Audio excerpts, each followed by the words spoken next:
Inatasan ni PNP Acting Chief Police Lieutenant General Jose Melencio Nartates Jr. ang lahat ng unit ng pulisya na paghandaan ng posibleng epekto ng Tropical Depression Wilma.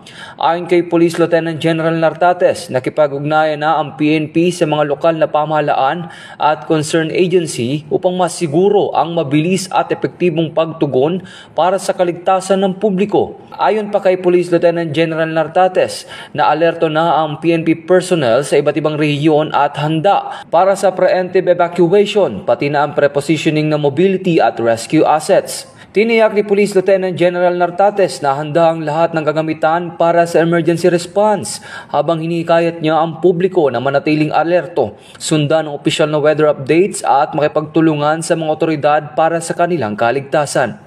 Ito ang bagong PNP para sa bagong Pilipinas, serbisyong mabilis, tapat at nararamdaman.